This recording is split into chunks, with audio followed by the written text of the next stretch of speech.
you way too dope, kid.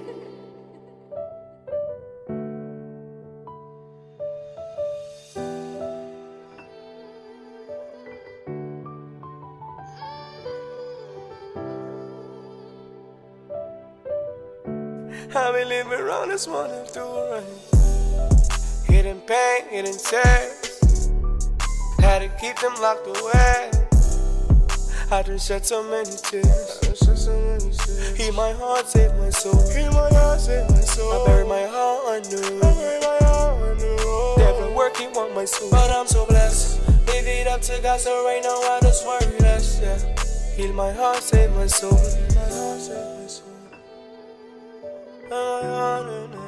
Kato, you way too dope, kid. The pain from my past.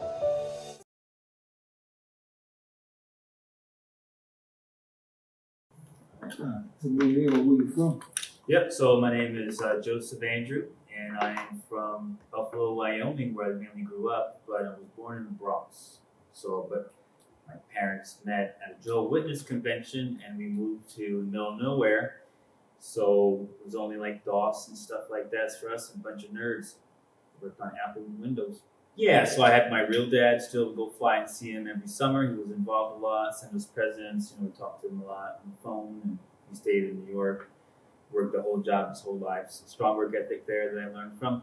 And then my stepdad, same thing, strong work ethic, us go out there and work really hard in family business. He would do like handyman work and cleaning business for like the mines, and then I would help him with the block furniture.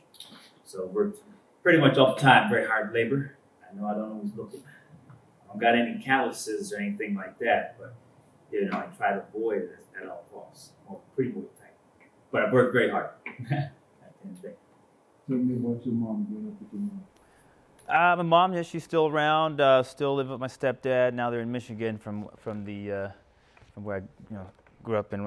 So Wyoming. Yeah, so basically, and I stayed in Idaho for a little while too. So both those states. But she's still a Jehovah's Witness. They're still a Jehovah's Witness. Very strong into it. A little bit wild for me. I got out when I was 18, but they're all about great tribulation and all that fear mongering stuff, and I just don't got time for it. They were loving parents, just religion was real strict, and that's kind of where I was, because of how strict the church was. I was very much like a hermit in terms of just sticking with certain things that I had to do on the computer, because we only were allowed limited amount of socialization and things like that. It was only people that were in the church at the time.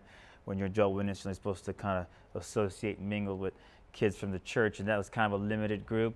And then I expanded more later on in my teenage years to like what we would call worldly kids, and got to know more stuff with them, like in terms of nerd stuff. We were just all kind of nerds and just always on the computer a lot. So went through all the operating systems from DOS 3.1, Apple IIe and up.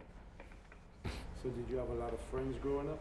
Yeah, oh definitely. Yeah, we hung out. I mean, it started to grow after I kind of expanded from the church, and I wouldn't say like a crazy amount or anything, but just enough. I think quality over quantity important, even to this day here. Try to be very careful with who you let into your life, because even friends, bad relationships often can stand in your way, and that's happened a lot. So I try to limit it, even back then. What did you do after school? After school, just after like 18, once I turned 18, I got out of school. Yeah, I said I want to go to Florida and get away from the small town stuff over there. It's great and all. I like the culture of a small town in a sense, that they're really together and put together, but I had to get to where there was more opportunity versus a 4,000 populated city or town. So then I moved to Orlando, which was a strong culture shock in terms of some of the BS that we have to go through as entrepreneurs, or just people that work regular jobs, a lot of jealousy, hate, all this greed, envy, ego, the sky's the limit, go on for hours. But anyhow, it's a lot of stuff that shouldn't be there. So it was really, really tough to develop that tough skin, because I was kind of, I call it like blue-eyed, bushy-tailed coming into the real world. Boy, it smacked me right in the face. So I'm not really like, a buff, strong guy, so I had to really let people know it's not, I'm not the one to mess with eventually. And it took a lot of time to develop that backbone, and I think society in the world, if you should be able to be any step of your journey, you shouldn't have to be a hard person to demand respect, and people do the right thing in return to you when they say they're going to do something and they don't reciprocate, and they want to get, because a lot of people take advantage of everybody, you know what I mean? It's really messed up. But yeah, that's good. I'm glad we moved here, and there's a lot of opportunity here, but it's pretty wild. I mean, I still was in like a small bubble when I first moved here, and the people know, like, oh, that's, you know, they're looking at you like, oh, I could take advantage of that one. Oh, yeah, you know, that's what they saw me as. Basically, I say it all the time, they saw me as a pussy, and I had to really get hard. I don't know if I'm allowed to talk like that. But anyway, you know, I'm real, you know, real well interview. I get a little bit verbal if you're fine with it. Some people are like, you gotta edit all that out, you can't say that. And I'm like, all right, so I lose the authenticity of the interview when I can't get mouthy. But yeah, it's just so, it was so intense moving here and just trying to make it and do honest. And I know this, that so many people have taken advantage and used me and did the wrong thing, but I've not done to others what's been done to me, ever in my career, ever. Never, never, never. All I will do is protect those around me from those people and say straight up, don't work with that person, but only with people that I know that are close. And we'll never get into what we call trying to defame someone all over the internet, even my social media. You'll never know about the crap that I've been through because I don't put it out there, but I'm starting to a little bit, because it's important to know why it took so long for OptiView to get open and officially freed from the BS that people were standing in the way every second that they could. They spend so much time, Mr. Stoneface, trying to stand in the way that they can't even make success themselves, because they're putting so much energy on Sundays and Saturdays. They talk shit about Joe. They get all stoned. They do their lines of coke, and they're just fucking messing around their pillows. Toxic people. They got a lot of static, you know, and they get wound up thinking about me and how to mess up me, that they mess up their own business. A lot of them going out of business, bankrupt, stuff like that. They should just focus 100% of their purity, laser focus on their career. Oh, Joe, you're doing good. I'm happy for you. Look up to it as a way to inspire and uplift. Never be jealous, because me, if I was jealous of people that have millions of dollars and more successful than me, I'll never get to that goal, because I'm just standing in my own way, because they have a lot of knowledge, they got a lot of connections. You're basically saying, I want to be poor by standing in the way of someone that's trying to work harder and do something, even if it's a friend. You're standing in the way of jobs, you're standing in the way of innovation. You know, you have no right to even complain. It's all corporate bullshit and everything's monopoly. And everybody's corrupt, because that's part of the narrative of what society wants us to be like that, from, you know, all the teachings from when we're a kid. They want us to, the conditioning, I guess, of what they're supposed to be, like some kind of cookie cutter thing, and you're not thinking, I'm out of the box, you know. I'd say I've been planning it by accident since I was a kid, because I've always been into lighting, I've always been into film and quality. You know, quality entertainment, quality production, just quality put behind anything that I did. It could even be if I'm peeling the log furniture for this nice bedroom set we're building in the family business. It's just passion done, and anything I do, even if I'm cleaning the toilet, I just want everything to be right, and the customers see that, and they appreciate that, and the audience does as well. When you step into here, you know that it wasn't just thrown together. It's not no cookie cutter thing, and that's the problem as well. As when you're innovating in such a big way, your competition doesn't like that, because it makes them obsolete. So what do they have? They have a longer reputation. They have the ability to ruin your reputation. They have the ability to try to stand in your way, try to make up gossip, lies. All that stuff's been done. Try to shut down your social media, ruin your reputation, your money. They've done all that to me. You know what? We still push through, because the only thing that I got is the hard work that I'm going to put in, versus what they're trying to do is the negative part. I'm going to put in more hard work in making my craft better. And that goes for a musician, anybody that's an artist, anyone that's trying to be an entrepreneur. You put more time in than the other motherfucker, you're going to be every week 20, 30 hours ahead than them.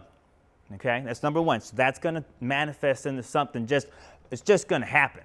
Whatever you're trying to do, you put more time than the other person, it's going to unfold. You're going to get to your goal. You can put all your confidence and everything on the line. Your money, your finances, your bills, your debt. I put it all on the line because I believe in myself to the point that I'm willing to protect the business as if I'll die for the business. Just to say that I am willing. This is all that we got, all we put into it. And then you know you got something amazing, we're willing to die for it. Well, first obstacle, obviously, is the time and the money to do something like this, because it's a lot of AV, time and the money. So how we developed OptiView in the beginning to stop working a regular job and for people to see what I'm capable of is, depending on what meeting I was at or what the customer needed, I'd give them maybe a $300 something for free. They'd love it and they want more. And some of those $300 deals turned into $10,000 deals. I gave them $300 for free. No, I go to you, I say, I'm gonna do something for you. You're gonna see results in your business. It's free, don't worry about it. You like it, you love it, now you're coming back for more. Obviously, hands down. I didn't have to do that all the career, but that's definitely a way I started the portfolio, and that's a little trick. But you don't want people to take advantage of you too, because I also dealt with people taking advantage. Oh, prove this, prove that, keep doing this, and I'll do this. And they never reciprocated, and now, in the meanwhile, it was like 2 years that fucking went by, they ain't do nothing. You know, you gotta make money, you gotta do what you gotta do. All I'm just saying is a selfless act can go a long way, a lot. You know, it just depends on where you are in your situation. Every business is different. Not everybody has the ability to do that. You know, I'm just saying that that's just kind of my thing, my story. You know, you give to get, and you know, you have a purpose in life to, you know, give back and do what you can. What we're going to do, what we can do here, what we've done for people here with just the reflection show, the inspiration, them seeing me go through all it, and then they reading my articles on it, and they're going to watch this. It's just all of it is just more of answers to what they're missing in their journey as being an entrepreneur, because they don't always know everything that's going on, you know, because it's a lot of things, there's a lot of static, and there's a lot of people that they put on a fake mask, and I call it the bullshit businessman smile. I didn't used to know about that bullshit businessman smile until a lot of them start getting in my way. And I can know when what you're saying to me, and when you put on that smile, boy, I know you're just trying to get blowing smoke up my ass, and I don't fall for the tricks, and they don't like that sometimes, and people don't like how real I can see who they are. I can see the bullshit like that, and they don't like it. And they're like, oh, you're difficult. Oh, yeah, you're a fucking piece of shit. No, you were trying to be crap to me, and I found out, and I don't need to know. You know, it's just, you gotta know how to, it took me a long time to learn how to read people. And with reflections, we're gonna show people more about how to read bullshit, because the less bullshit you gotta deal with in life, the more innovation, the more jobs, the more creativity. We should be fucking flying to other galaxies right now, but we're not, because there's too much bullshit. My biggest ones, oh man, the biggest ones I've gone through is helping the wrong people, and you don't always know, you know, you just don't always know. But you can know this way. Now that I've learned my lesson, if someone says you do this, then there's time for them to do their part. And if they don't do their part and they continue to say, do more, do more, do more, and you already did your part and you know you did a good job, and they're just trying to get more out of you without reciprocating, that's a bullshit person. Get out of that. It should be you do this, now the person does that. But a lot of times people try to, like, I'll take you out to dinner, buy a little food, you know, $10 meal. And it's like, you know, now they want you to give them another $200, $300 for no problem, free, because they're playing the BS. They're being greedy instead of giving back, either paying or giving back on what they say they do. A lot of people will say, I'm gonna hook you up with this politician, this person in the news. I'm gonna get you an investor, or I'm even going to invest. I've had people, I've given thousands of dollars worth of product away in a lot of hours. People saying they're gonna invest in me, and they never did. It was just all bullshit, and just to get more. And one of them I had to repossess some of the services online. They didn't like that, but that was a lot that I did there, so I forgot about that. But then, since some of these people were connected, and still kind of are, they would go out and talk a lot of crap in the community. So I've been up against having, you know, reputation management of people saying false things about me. It's not like it's out there everywhere or anything like that, because I'm still always been private, growing and stuff. But it's just the people that knew some of the right channels in the media or radio, television. They chose to do the wrong thing. People in politics, they chose to do the wrong, but we're finally getting more of that corrected through the marketing efforts of A Darker Truth, which is a whole story on it, and just me being completely real, because I have no reason to lie. I'm 100% authentic, and the thing is, you never know who you mess with. I'm not going to mention these people by name, but the thing is, I've learned that those are just things that I got to teach other people not to deal with. And when they hear about it, they know who they are. Everybody in Darker Truth knows who they are. So that was one big thing, people not doing what they're supposed to. The second biggest hurdle would be people helping you in your business and then having bad intentions later. Because it usually happens a lot of times. You get with someone on something and, they're way up here and you're way down here. You know what I mean? Like in your career. So you're having them help you. And then once you start surpassing it, then jealousy started to come into place. This happened basically where we were previously at, and bad intentions. And so not understanding and not knowing that now I'm in a place where there's actual terrorist behavior. I'm working with someone that's against me. It took a long time to see those signs, and that added probably 3 years of delay. That was a big mistake. And then also helping people that chose to just be envious and just completely flat out envious to where they won't stop at nothing. I mean, they did their due diligence to call the county where we just moved at here. That's why we had a whole 8-month delay, $300,000 later. You know what I mean? And I think people shouldn't be allowed to use government to stop a business or to stand in the way of business. It should be fucking illegal. And we need to make sure that we as a company and as the younger generation going out here creating things, that this older generation, they lived their life, they had their time, fine, great. Now it's time for us to have an opportunity here. There's plenty to go around.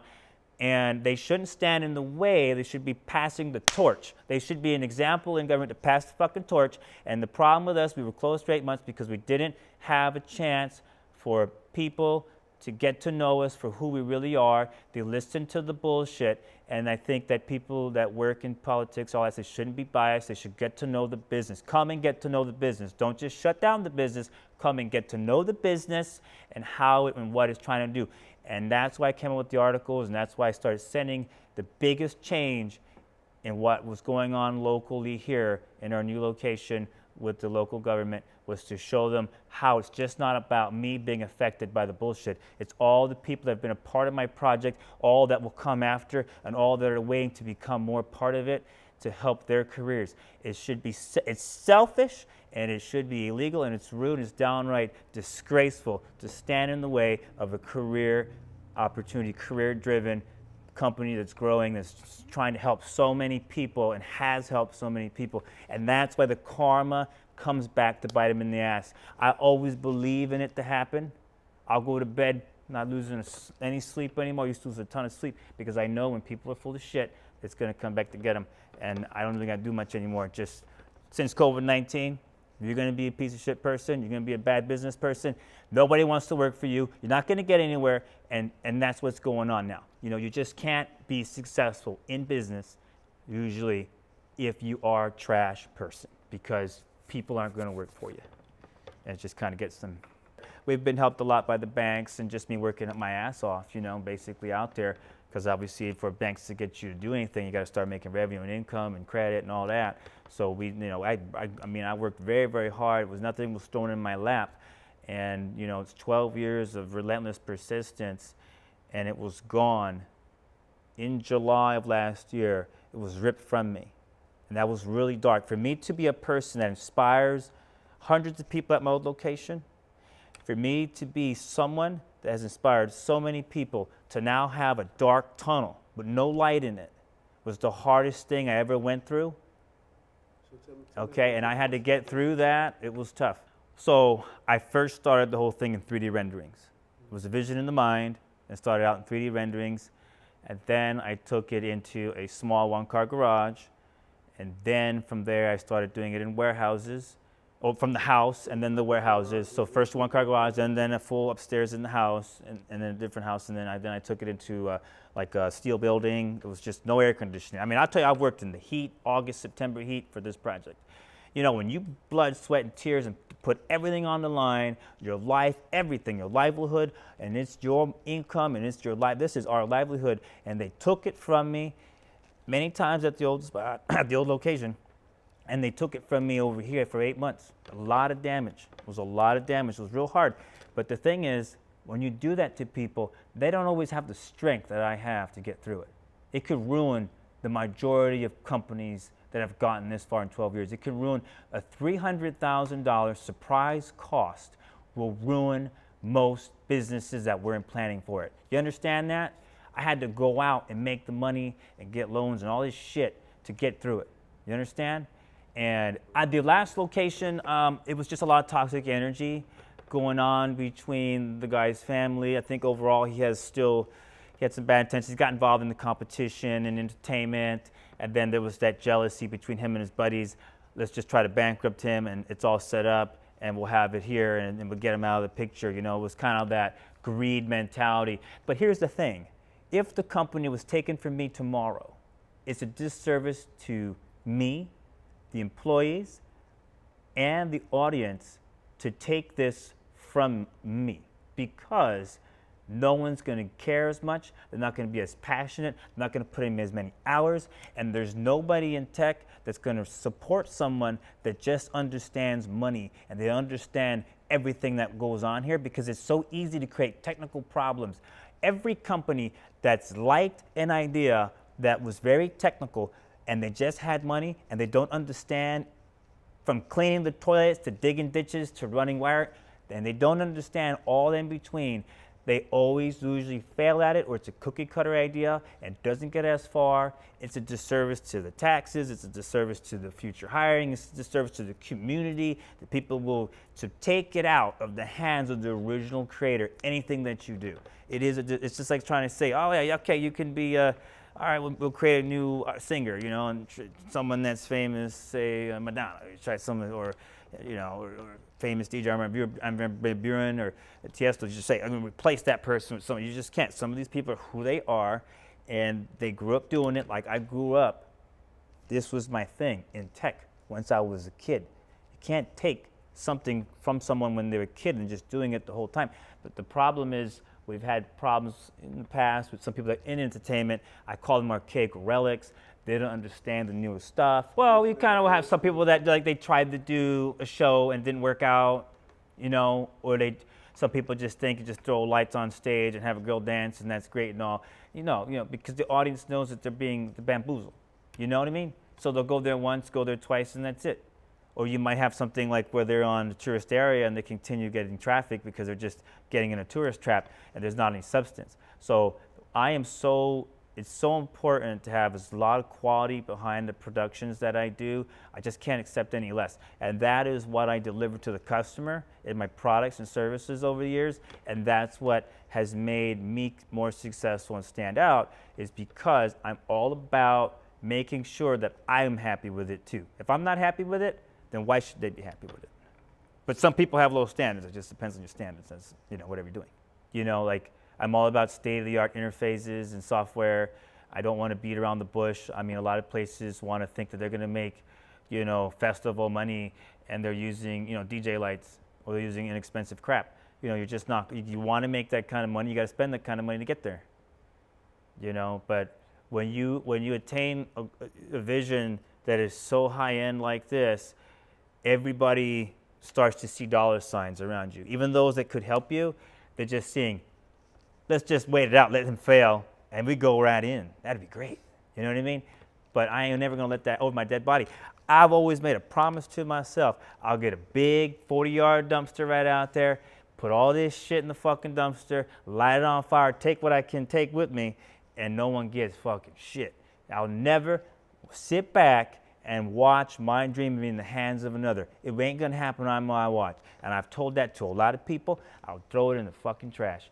And they then leave me alone, because then it's like, join me or you'll lose. That's it. And I already know the ones that have been trying to come around now, but they didn't want to come in my darkest hour, fine. I know where they are. I know where to put them.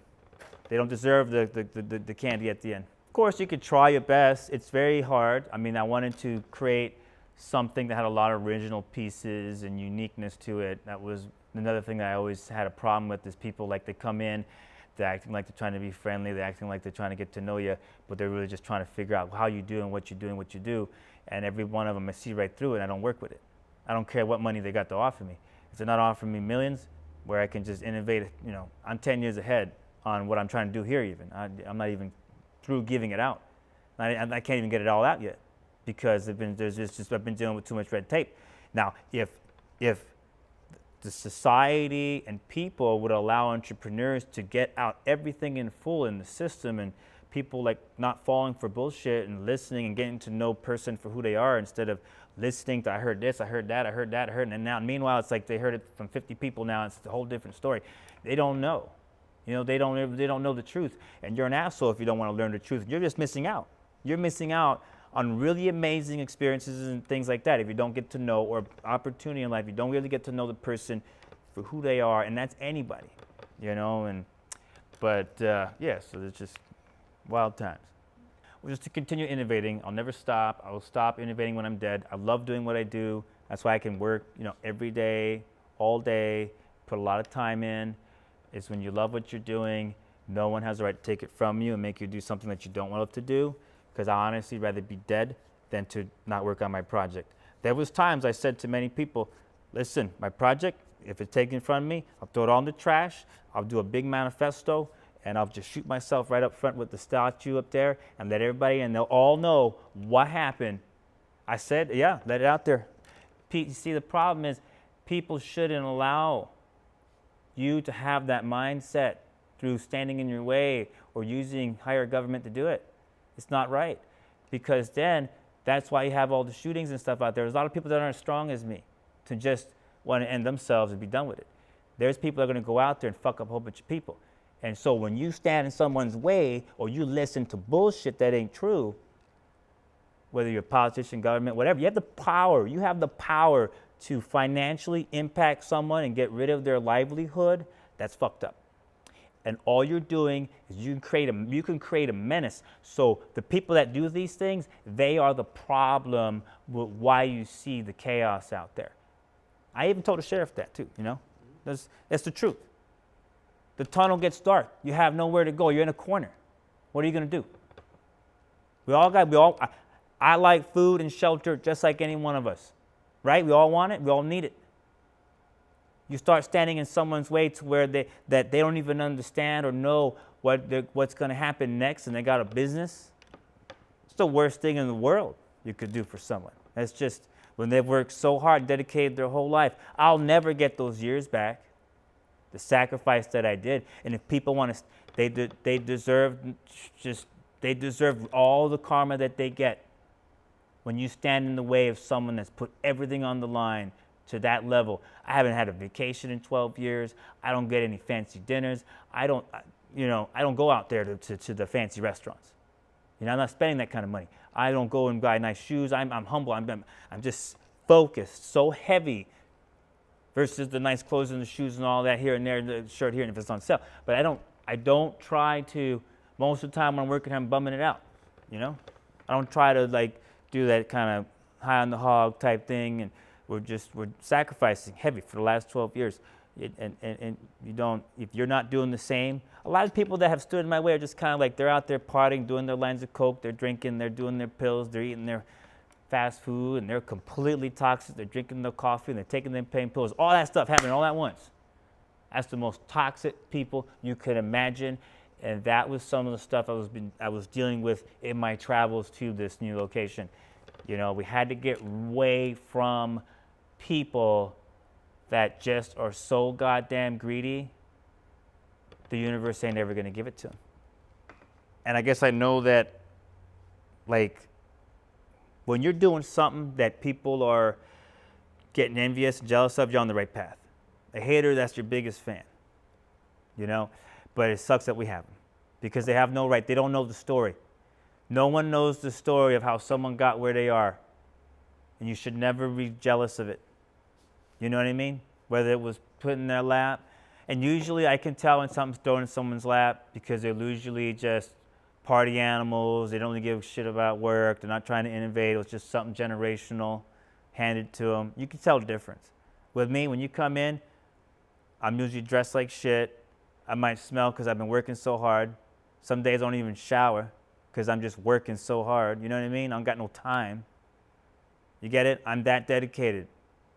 I work every fucking day on my project that you can tell when someone, respect that. You should respect that. They should look at it. People should look at that. In the back in the day, they would look at it like, yeah, that guy's working real hard. Let me respect that. You know what I mean? Now they just look at it like they don't care. People are just so greedy. And that's just capitalism out of control. It needs to change. It's a problem there. It's working its way out. It's organically fixing itself, hopefully, on its own. There's nothing that anyone has to do anymore. It's just so goddamn corrupt. It goes against, everything that a human is here for. Everything that we're here for as people, to enjoy the earth and take care of it and have more time to help each other and spend time versus doing a meaningless thing or trying to stand in, trying to fight to get the dollar. I mean, that all goes against human nature. I'll work sometimes all day, like 16 hours, 10 hours. I usually do at least 6 to 8 hours, 6 hours minimum. And I'll work sometimes 3-week stretches and then I'll finally have a day off. But then I feel real bad when I take a day off too. Because I always got so much to do. I'm always so excited to do more. Like I burn that candle at both ends, boy, not get burned out, I guess. But I'll just do it, get burned out for a day or two, and I get back on it for another 3 weeks or something like that. But that's why people that have big teams, that have had big teams, and all the radio and television you can imagine, and all the money and partners, they're out of business, and I'm still here because I don't have the bickering that partners will have amongst each other. You don't really have someone internally that can decide, my fate. I've never had like a partnership where someone was officially in the business because I always saw a flag there. I could never really bring someone in like, hey, let's partner up, let's do it. Because they just always wanted too much of the company, or they wanted to vote me out. We found stuff like that out, or they just had bad intentions. So you just couldn't. There's a lot of people lost a lot of good opportunities with me just because they were thinking too much on how can they take advantage of the situation. The thing is, a bad relationship can also stand in your way of your business, and I had to deal with that too. So not only in the business world, but also in my personal life for many years, I had to deal with a very toxic relationship as well.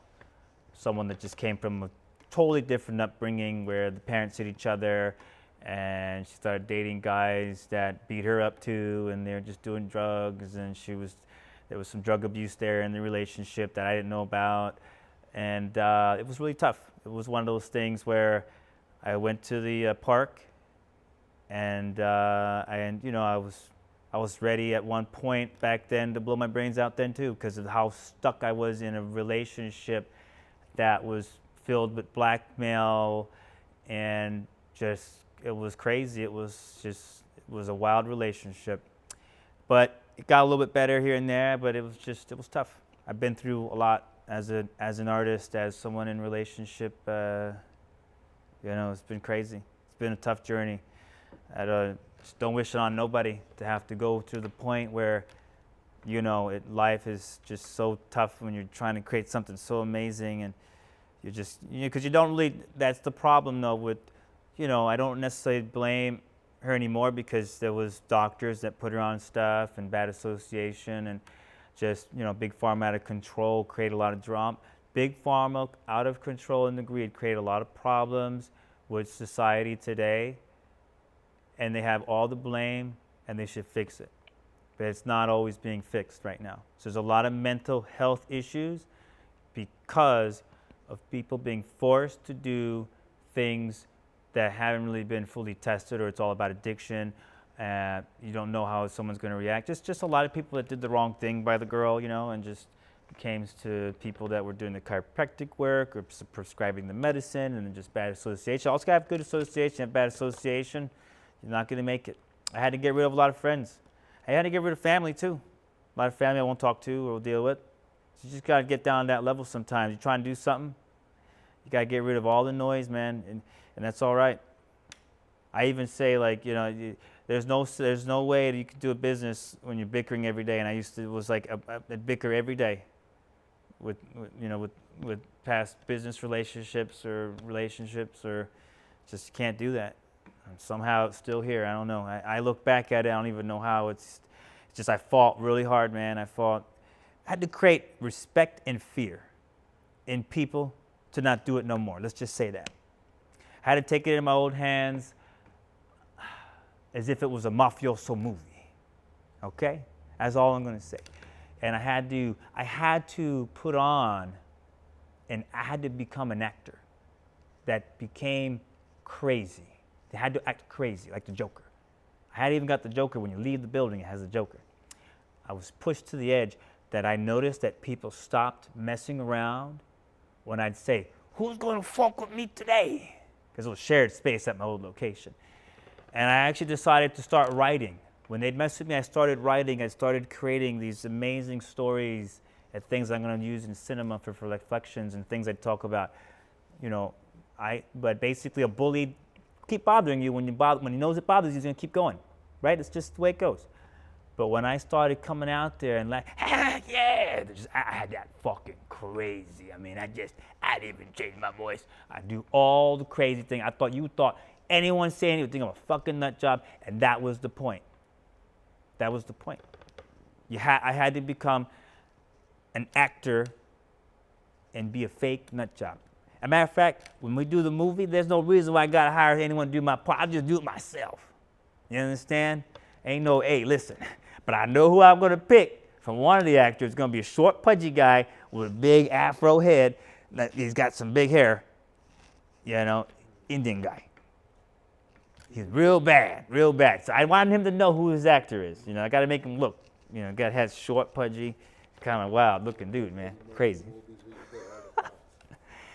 Yeah, so that's kind of the wild. It's been wild.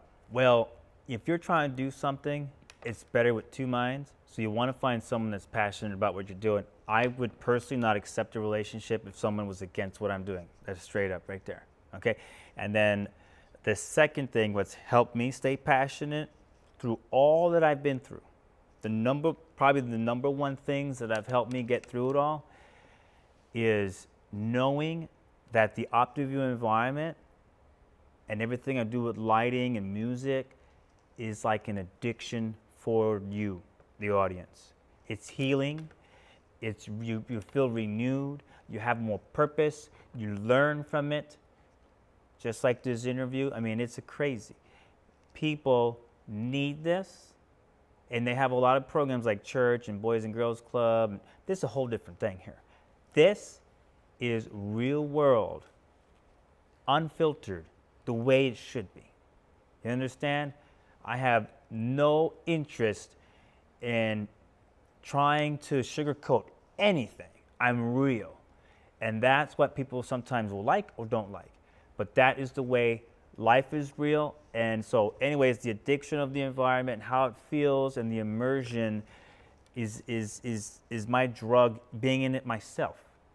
So getting that high from it, everything that I do in here as far as the production, the selection, everything that goes on is just something that you continuing to want and have. Plus, I feel strongly that a higher power is watching over the project, and karma is there for those that did dirty. When it comes to a light show, what depth of involvement it takes on your end to put together a good light show? 100 hours for every 5 minutes. It's about 100 hours of programming for 5 minutes or more. For the light show. And That's right. It's about a 45-minute show. It's a lot of time. And it was very multi-million-dollar stage back there. It's a lot of time. We've got about 300 fixtures between all the pars and movers. So having a lot of lights allows me to do a lot when it comes to programming. It's just I can paint the room in a dynamic way, you know, that is just very mesmerizing, and create all kinds of, you know, the room is my canvas. And so it just helps having a lot of equipment, and state-of-the-art equipment, and understand. It took many years to really master it too. It isn't like master it overnight. I mean, this stuff was very, very hard to be able to do it and do it right, and to create what you want to create. And I don't have any of that stuff on YouTube. I don't have my signature work is not on YouTube. So there's art here from all over the world, which is good and local, and it's a big selfie studio, museum, whatever you want to call it, to take great images and pictures and socialize while here, and immerse yourself in all the different displays that we have here, and just being in an atmosphere that is amazing. That's good. You want to have a good atmosphere and a quality atmosphere, because there's a lot of atmospheres that just kind of thrown together, and you can kind of tell when you go in an atmosphere it's just thrown together, you know. And so I've never been, I like to challenge the mind as much as possible. I often get quite bored unless I can have some more challenges, but I'm tired of the challenges that don't need to be there. You know what I mean? I like challenges that can be very technical, creatively.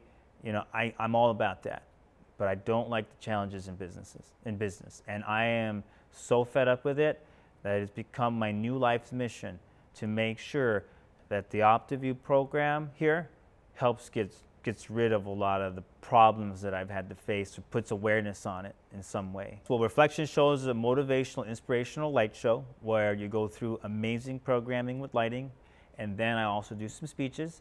And then there'll be some keynote addresses that we'll do, and some, you know, panel discussions. We might talk about certain things in business, like how to get rid of bad friends 1 month, and how to spot the signs that make we go on for a whole month, just that one alone. There's just so many subjects: how bad business partners, how to do things right in your business, how to protect your business, and the food, you know, the healthcare, everything. There's so many things, you know, to talk about that can go on for years. Well, the OptiView_360 on Instagram, follow that. We post on there when we're doing things. You can also OptiView360.com. They can subscribe to the newsletter, you know, and just kind of get on the website and see when we're doing more things. We're finally going to be starting to do a series of regular events to continue everything forward. Well, something unique and in-depth like this, it's I know for sure that if I knew everything I had to go through to get this far, I probably would have not chose this career.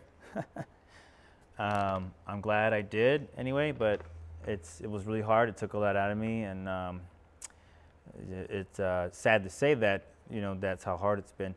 But I feel the higher power is watching over us to deliver the message. But it's just persistence. There's a relentless persistence and never giving up. You know, the moment you give up, you start over on something else. You go work somewhere else. You know, I don't know. And you know, some people are fine to work. I mean, there's a lot of people that are totally fine with working for someone else. You know, you got to have that too. Not everybody's built to deal with the baggage that comes with being the main guy. You know what I mean? And that's a lot of work. It's very demanding. It's very taxing. It's very stressful. Something new always comes out of somewhere, you know. There's always something new to deal with. So as long as you're doing something that you can get some, if there's a problem and you can get some press behind it, and you're able to get some media and start getting that narrative on your end, and you can do the marketing to help change the narrative on what's going on. That's what I did. Is when I got shut down, it was like, okay, now it's time to tell the truth and actually explain some of the things that happened in my journey that I've never talked about. I didn't ever really want to talk about it publicly. I wanted it to be part of my show, but I said, okay, I have to do this because these people that are standing in my way are just out of line. Now they really push the boundaries of you know, now they're really just totally, this is ridiculous. So I had to just focus heavy while closed on media and press and articles. And then after that, and then also the marketing to get certain articles out there. And now I'm going to be coming out with a whole bunch more videos and digital marketing that's going to really show the place off in a whole nother way to continue selling more of what it's about. Just immersive OptiView Museum. We're going to be social nights. We're going to start doing the gaming night, nerd stuff. We're going to talk about, you know, cannabis and the benefits of that. You know, just educational stuff, and the immersive theatrical shows in the back there, and it's also a soundstage for film and production, so they can always subscribe and see what we're up to here. We're going to be coming out with we got some Reikis and sound healers and people that do yoga and meditation for spiritual awakenings, and then people that help you understand, more of your consciousness. We need people to understand more of their consciousness. There's a war on consciousness, so we're trying to help you have more consciousness. All right. Thank you very much. Cool, awesome, good. Thank you. Yeah. That was great. Yeah. That was really Good. All right, yeah, I can go on forever. So.